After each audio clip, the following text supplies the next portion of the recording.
Go here, escrow letter.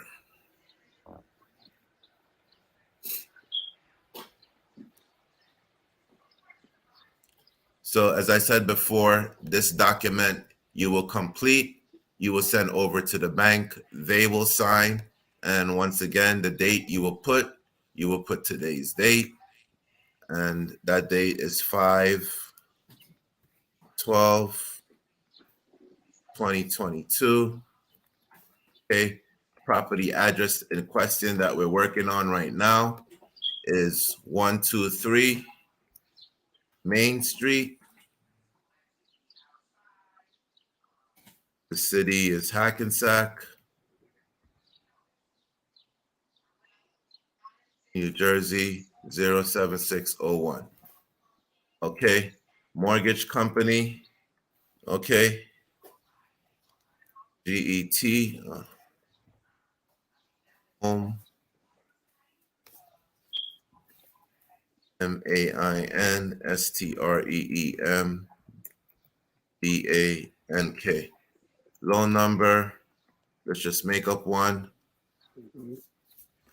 321-943-87. And you fill that out. Now, you don't have to type it out if you don't, have all this information ahead of time. But whatever information you have ahead of time, you put it in. But like we know his name and we know the seller's name. So we're going to put Joe, seller here. And we're going to clean it up a bit. So there it lines up. Okay. And then he dates it after he signs. And his signature goes on the top line and he dates it there after he signs.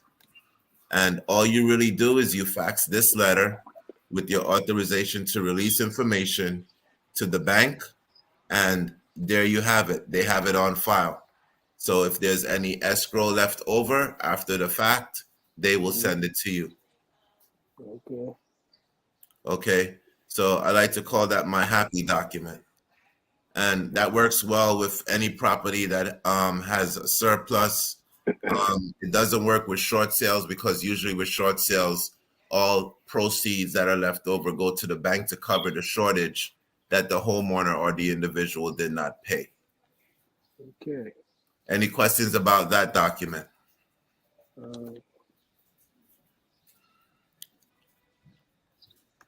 Okay. So now this is called an affidavit of title. All it really does is really saying to you and to the individual that is selling you the house, they're taking oaths that all these things are true. So we're going to go through this, and I want you to take some notes.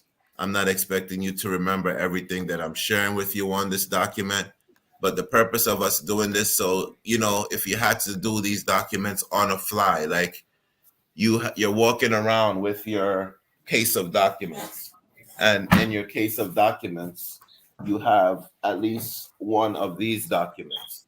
Okay. So I don't know if you've been to Staples or if you've been to what do you call it? Office Depot and picked up something like this, but pick up the one that's 8x14. And if you pick up the one that's 8x14, you can have 14 different, places in here that you can stick every one of your documents. There's about 12 documents that needs to be filled out and 3 documents that they just need to sign. But if you get this and you get an 8x14 one, it's long enough to hold all your documents and you can walk around with it. Sean or anyone on the line here, next time you guys are in the office, I can actually show it to you. Okay. Yeah. Thank you. No problem. But you get that and you're always ready when someone comes about and say they want to sell their house. You have all the documents ready. So here we're going to say we're in the county of Bergen. So we're just going to type Bergen, Bergen.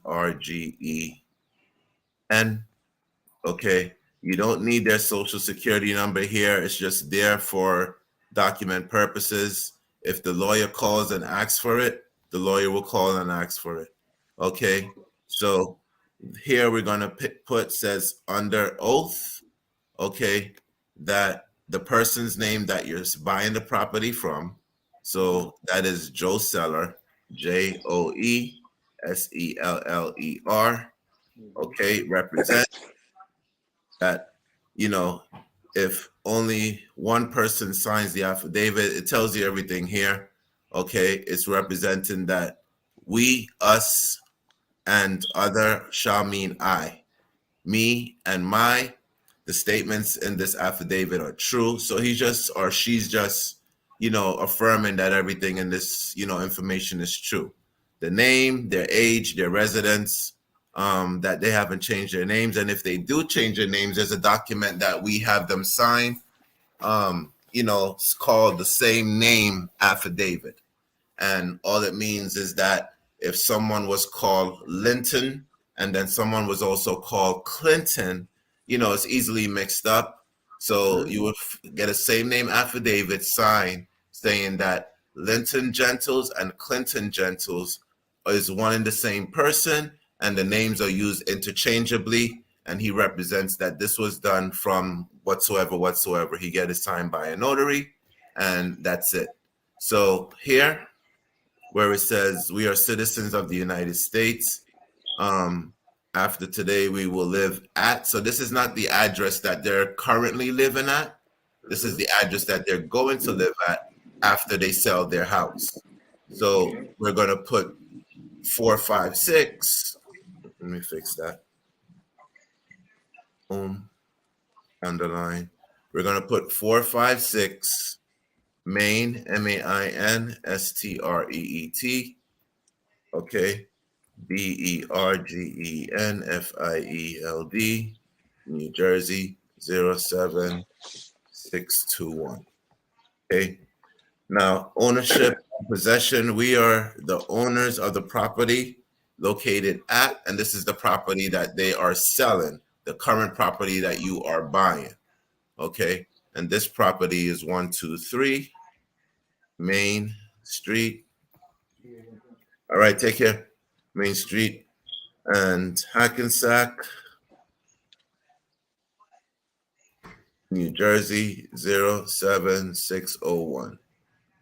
Okay, call this property known the property, sell the property to, and this is from when we filled it out previously.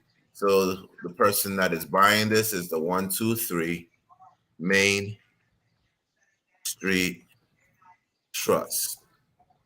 Okay, call the buyers, and we are in sole possession of this property. There are no tenants or no occupants of the property. We have owned the property since, and you ask them, how long have you owned the property?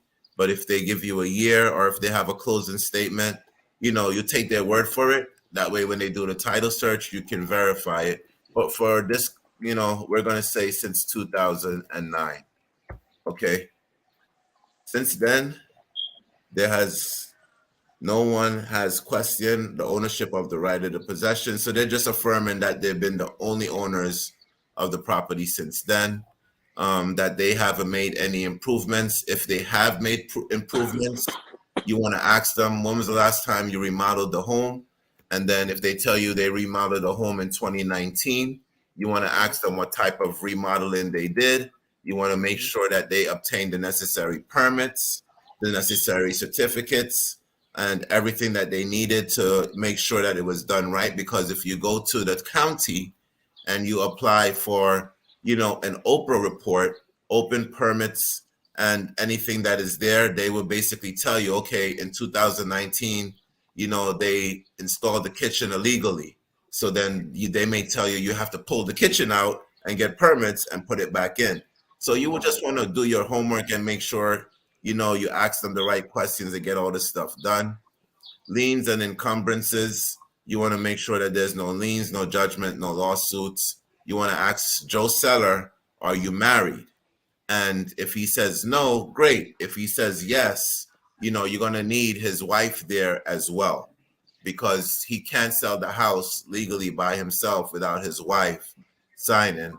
Okay, so you basically want him to tell you that he's not married if he's the only one there. But if he is, you're going to check this box where it says we are married to each other, and you're going to need the date they were married, and you're going to need the maiden name to go here, and everything else filled out on this part. But we're moving forward because we said that this person is not married, so this doesn't apply. Okay.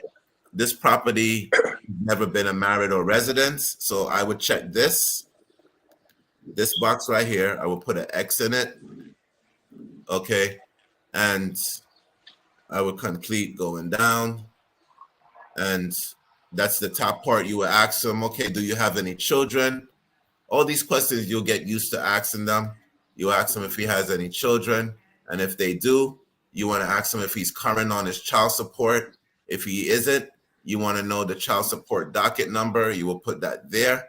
And you want to know the balance, because if you do a title search and he tells you that he don't owe any child support, and then it comes up that he does owe child support, you're going to have to pay that before you close, because it's going to be attached to the house. All right. So here you want to put today's date, which is 5/12/2022. And then here you're going to put Jane Witness. Once again, Jane Witness does not have any relationship or, any financial interest in this house. And then here you're going to put Joe Seller. Oh, I spelled it wrong. Witness. Okay. And that's it for this document. I usually notarize this document, even though there is not a notary blank here. I usually just notarize it at the end of it, just so you know, for your information. So then I'm going to save it. Let's open up a new file.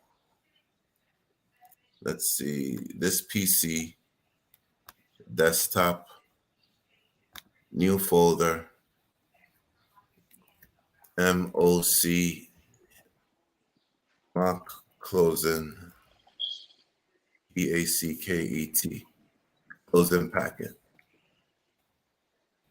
Open that, and I'm going to save it there. So that document is done. So any questions on the affidavit of title thus far? Okay. So yes, it's a lot of documents, and I went over the escrow of deed. I went over the actual deed. I went over the escrow letter, and I went over the affidavit of title. So all those documents, in addition to the purchase and sales agreement, the authorization to release, as days goes along, as weeks goes along, you would basically see me complete all the documents. But at this time, I'm going to ask if there's no questions. If not, I'm going to move on to the next segment. Okay.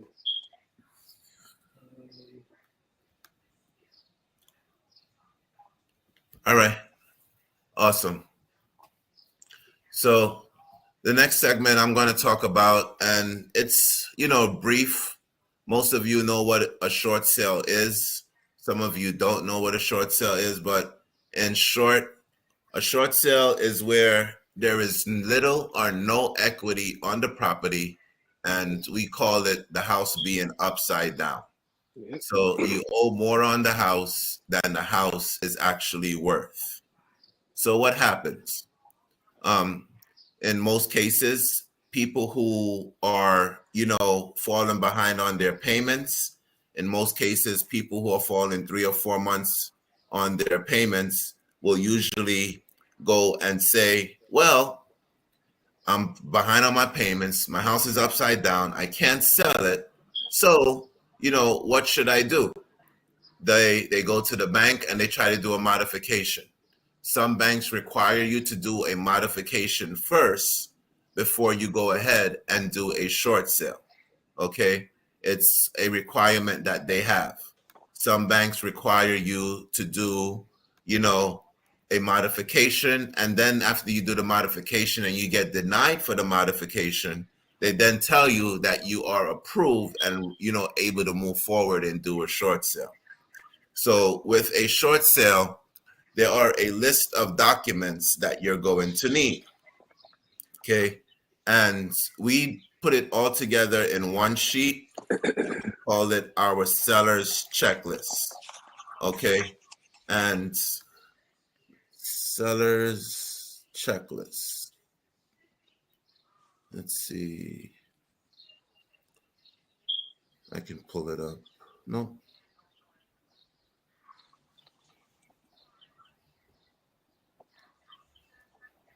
Let me pull it up here.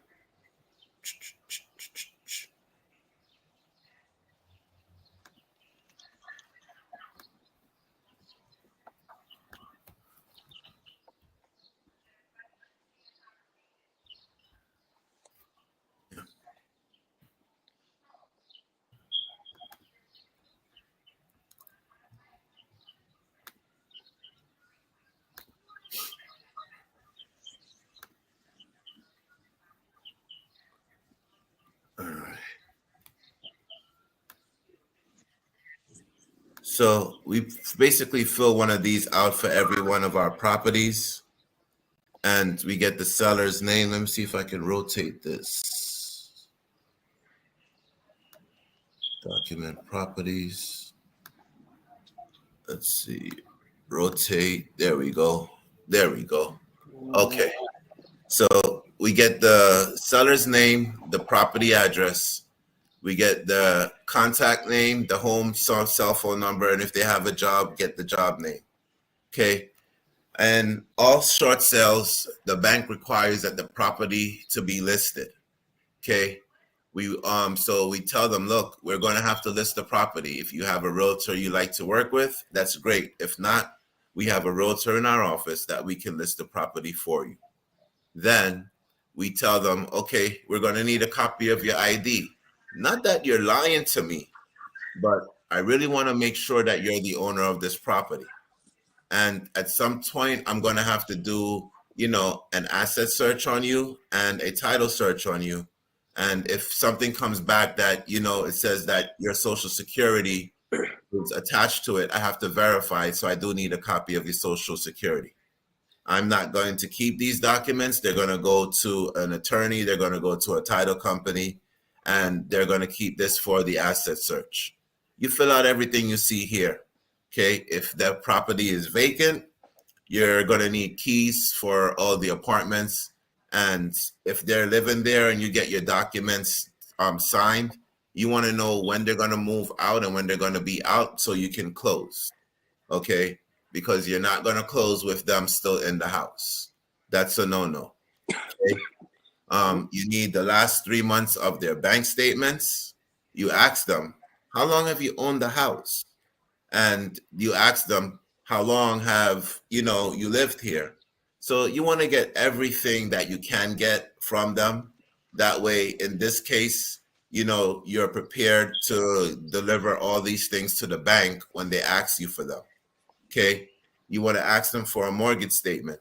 Why? So you could order a payoff, so you could see who the bank is, so you could see what's owed on the property.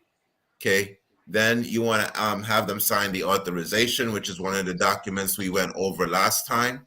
Okay. You want a copy of their most recent 2 pay stubs. So if they work, they get paid every week, you want 2 pay stubs for 2 weeks. But if they get paid bi-weekly, you want 2 pay stubs that covers a month. You want their tax returns. Okay. You want their W-2s, you want their 1099s, you want everything that they get when they file their taxes. This is the most important thing. With the hardship letter that you're going to collect from them, you want a copy of any doctor's reports if they have any. You want a copy of any surgeries if they have any. And the reason why they fell behind on their property is very important. If you can get a copy of their medical records, it helps as well too. Okay. You fill out a monthly budget form. That document is not enclosed in the documents that you get, because every bank has a different document sheet and a different budget form. With those documents and those forms, you fill it out according to what the bank is asking for. And not every bank asks you for a budget form. Sometimes the bank will allow you not to list the house, and all you really have to do is write a letter saying that the house was being marketed for sale by owner, and that's how we found the buyer. They may tell you, well, it wasn't marketed enough, so they may tell you that you do have to list it before you continue. An estimate of repairs is not a requirement from the bank. It's just something that I do. So I will basically walk through the house and say that, okay, it needs a new kitchen, $15,000 to $20,000. It needs a new bathroom, $5,000 to $7,000. It needs a new paint job in the bedroom. Okay, $25,000 to $3,000, depending on the bedroom. If I don't have to do any spackling, if I don't have to do any of those things, those are the prices that I put towards the repairs. And if there's leases, I want to know what it's being rented for, when was the last time the rent was collected, etc., etc., etc. Now, if you have all this stuff, okay, you have 99% of the documents you need, so you can talk to the bank, okay? Because when you call the bank the first time, you're going to send over what's called an authorization to release information. And that authorization to release information allows you to talk to the bank on their behalf. Some banks, if you get a list of them, are open until 8 o'clock at night, because some banks are on West Coast time. So if you call a certain bank now, Carrington, they're still open because they're on West Coast time. Okay. And you can talk to them and you can get all the information you need from them. They'll say, okay, hi, how can I help you? You say, well, I'm calling on behalf of the homeowner at 123 Main Street. They'll ask you for a loan number, and then they'll ask you, did you send over an authorization to release information? You'll then tell them, no. The reason for my call today is so I can get the fax number to send over the authorization to release information. And then they will give you the fax number. You will prepare a cover sheet. Okay. So your cover sheet that you're going to prepare is pretty simple. It's going to say, I don't need to say that one. It's going to say, I, Linton Gentles, am requesting a payoff for the property located at 123 Main Street. Let's see if I can find one real fast. Search, open, browse, desktop, fax, cover,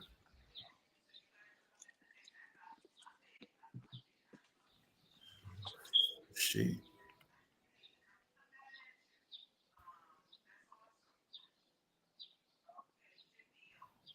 Okay, that's old. That's old.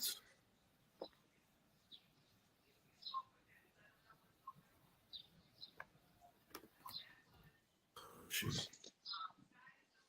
Oh, no.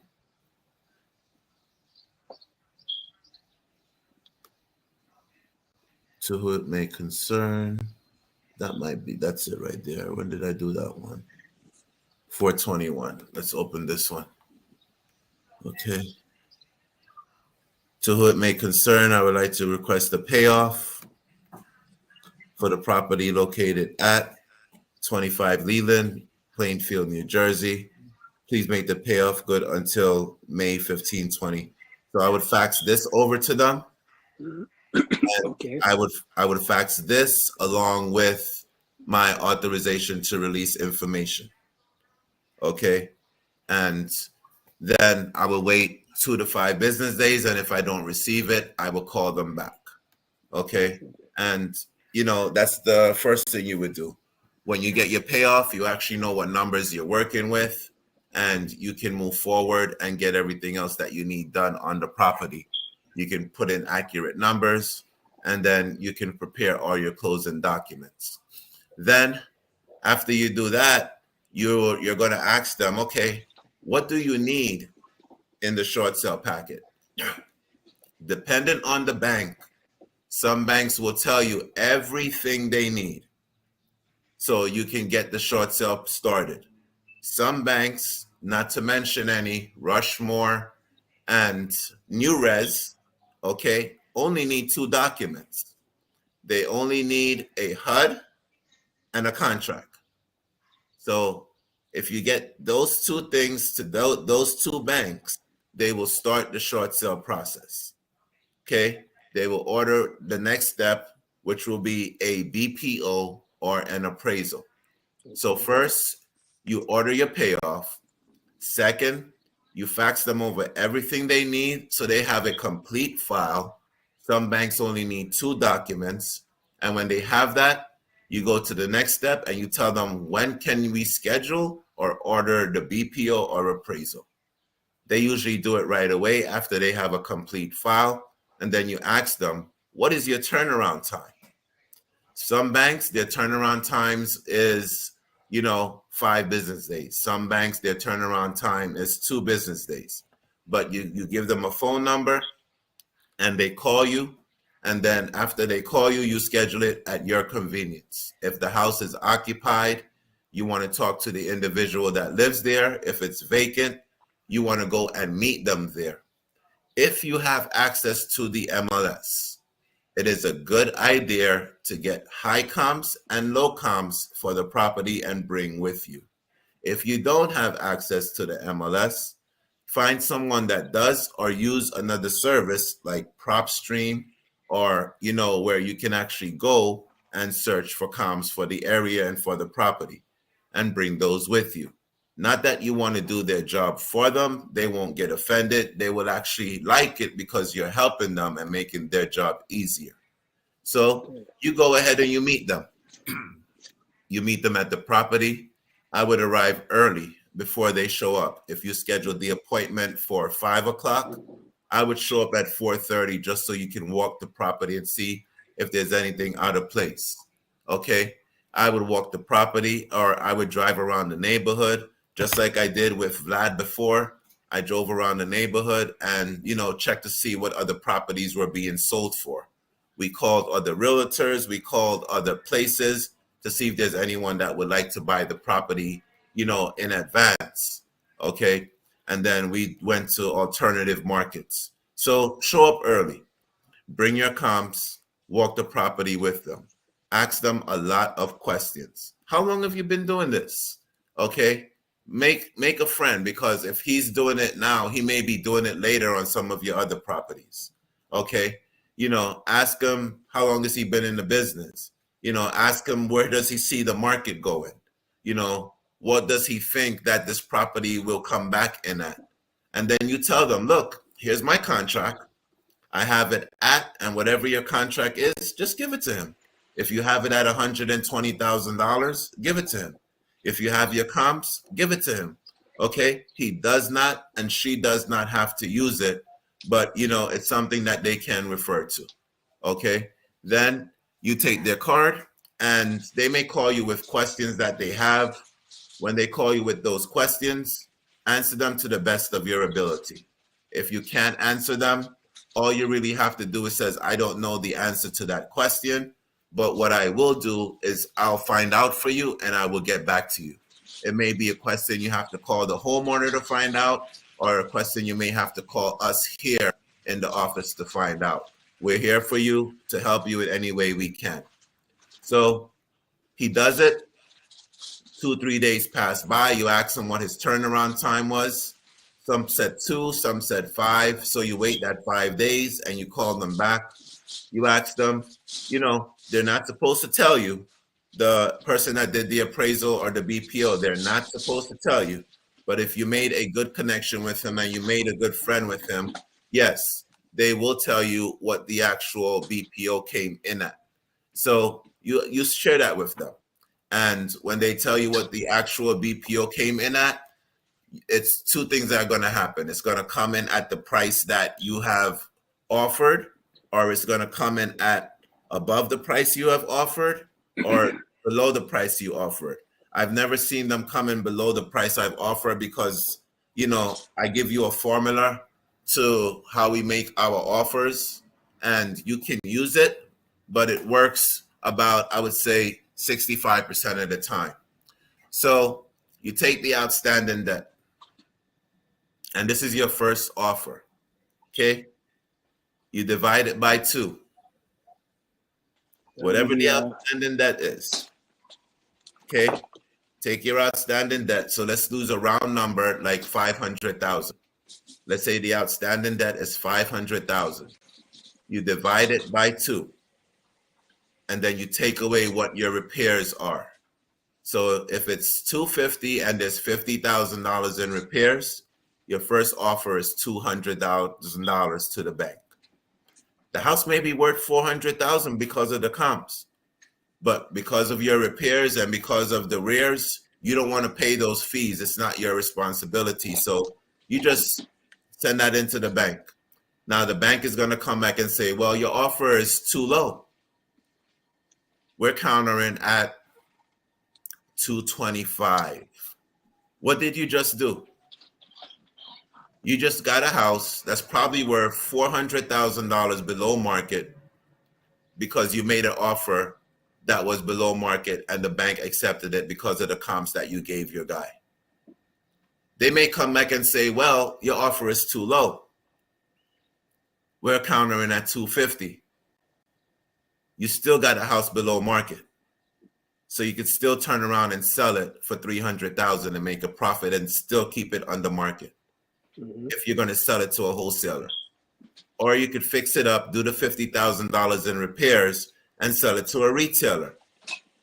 Okay. So you have many options, once you buy a short sale, once you buy it on the market and you get it priced right. They may come back and say, well, we'll accept your offer at $200,000. Okay. So there's so many scenarios that will come up. And I've even seen where they came back and says, well, your offer is way too low. Okay. You're trying to steal this house. We're countering at 425.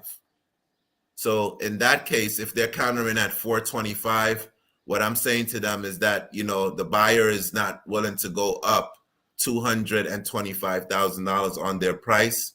So, I have to talk to the buyer and see what they're willing to do, but I will get back to you. So then I get on the phone, I call the buyer and I figure out, look, we offer 200. The bank is asking 425. The house is only worth 400. What do you want to do? 9 out of 10 times, they would say counter at 300 or counter at 325. So more than less, we'll counter at 300 and the bank will come back at 350 and we'll settle there. So you see how much wiggle room you can create by just going back and forth with the bank. And you see how much time it can take just by going back and forth with the bank. So with that said, that's where the negotiations start. And when you're negotiating with the bank, it can take as long as 15 days and as long as 3 to 6 months. Because if they come back the first time and don't accept your price, you're not going to move forward. You're going to wait till the BPO expires, the appraisal expires, which is a time frame of 45 days in some cases, and in some cases, 90 days. So you have to find out, how long their BPO or appraisal expires, and then wait for it to expire and go back in with another offer. So when they say they accepted your offer, then you have to figure out how you're going to, move the property. Are you going to hold it? Are you going to keep it? Are you going to rehab it? And are you just going to wholesale it or flip it? 9 out of 10 times, if it's a great deal and you can buy it below market, I suggest you hold it, for yourself.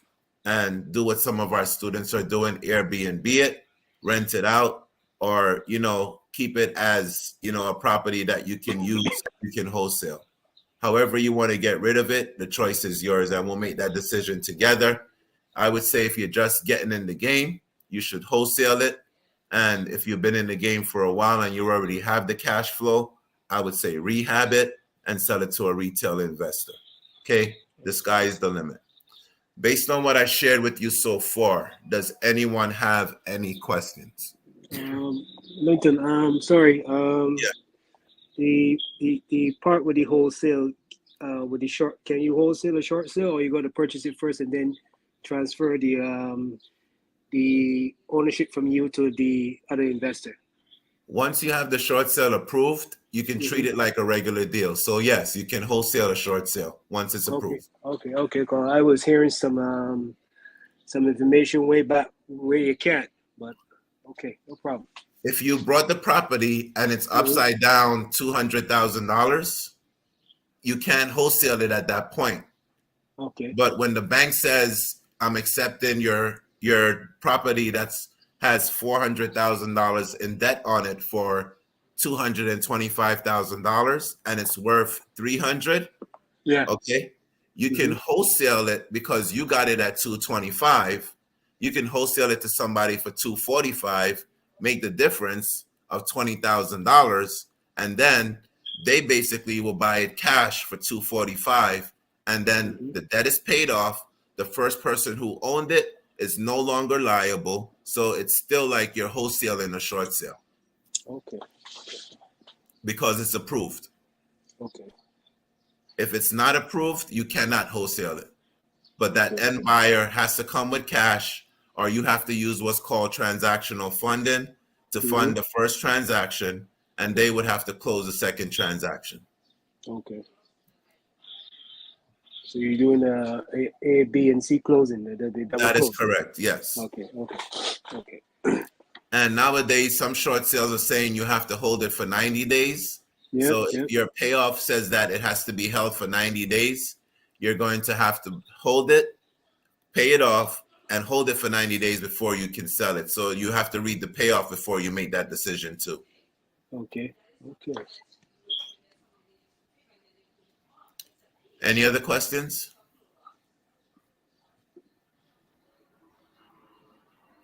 Okay. So I'm going to talk about selling, and I'm going to go through some other documents.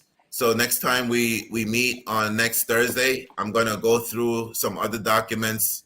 Like every week, I want to touch 3 or 4 documents, like the first half an hour, so that, you can see it over and over and over again. And eventually, seeing it over and over again, you can fill it out yourselves.